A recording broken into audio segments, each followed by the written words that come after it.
आप सभी का हमारे इस विशेष कार्यक्रम में स्वागत है। सर्वप्रथम सभी उपस्थित जनों को मेरा नमस्कार। आज हम सभी यहाँ भगवान श्री कृष्ण के पावन जन्मोत्सव जन्माष्टमी के अवसर पर इकट्ठा हुए हैं। जन्माष्टमी का पर्व भगवान विष्णु के अवतार श्री कृष्ण जी के जन्मदिन के रूप में मनाया जाता है। पर्व अंधकार पर प्रकाश की विजय का प्रतीक है। आज हम पूरी विधि से भगवान श्री कृष्ण की पूजा करेंगे और उनके जीवन के आदर्शों को समझने का प्रयास भी करेंगे। सबसे पहले पूजा स्थल की सफाई और सजावट की जाती है। पूजा स्थल को साफ करें, वहाँ एक स्वच्छ आसन बिछाएं और भगवान की मूर्ति या चित्र को स्थापित करें। जन्माष्टमी पर विशेष रूप से श्री कृष्ण के बाल रूप की मूर्ति लगाई जाती है। पूजा की शुरुआत दीप प्रज्वलन से होती है। दीप का अर्थ है अज्ञान का नाश करने वाला प्रकाश। दीप जलाने के बाद अब हम श्री गणेश जी का पूजन करेंगे, क्योंकि श्री गणेश जी को विघ्नहर्ता माना जाता है और ये सभी शुभ कार्यों की शुरुआत में पूजनीय होते हैं। ओम गंग गणपताय नमः मंत्र का जाप करते हुए हम गणेश जी के सामने धूप, दीप और अक्षत अर्पित करेंगे। गणेश पूजन के बाद हम भगवान विष्णु, देवताओं और गुरुजनों का आह्वान करेंगे। जन्माष्टमी पर भगवान विष्णु के अवतार श्री कृष्ण की पूजा का विशेष महत्व है। अब हम पूजा के लिए पंचामृत तैयार करेंगे। पंचामृत 5 अमृतों का मिश्रण होता है: दूध, दही, घी, शहद और शक्कर। आइए अब पंचामृत स्नान विधि करें।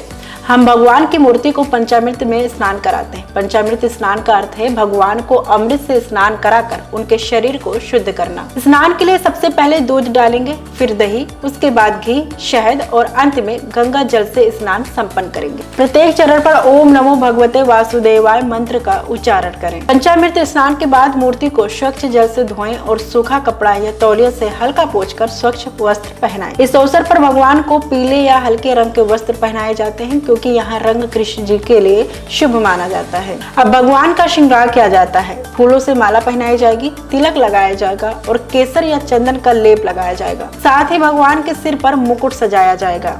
श्रृंगार के पश्चात हम भगवान को भोग अर्पित करेंगे। भोग में फल, मिठाई जैसे पापड़ी, लड्डू, माखन, मिश्री, नारियल और अन्य प्रसाद शामिल होते हैं।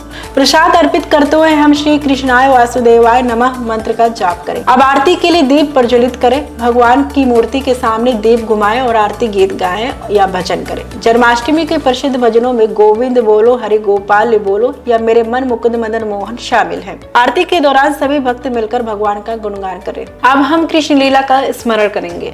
भगवान कृष्ण के बाल लीलाओं का वर्णन करते हुए उनके माखन चोरी, ग्वाल बालों के साथ रास लीला और वृंदावन की लीलाओं का आनंद ली। ये लीलाएं भगवान के प्रेम, करुणा और शौर्य का प्रतीक है।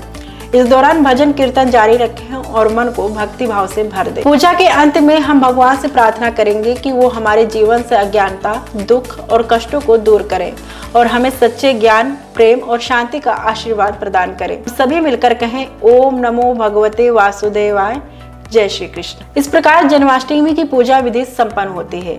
ये पूजा हमें याद दिलाती है कि भगवान श्री कृष्ण ने हमें जीवन में प्रेम, करुणा और न्याय के साथ अधर्म का नाश किया। हमें भी अपने जीवन में इन्हीं गुणों को पालन करना चाहिए। आइए हम सब मिलकर भगवान श्री कृष्ण का आशीर्वाद प्राप्त करें और जन्माष्टमी के इस पावन पर्व को श्रद्धा और उत्साह से मनाएं। जय श्री कृष्ण।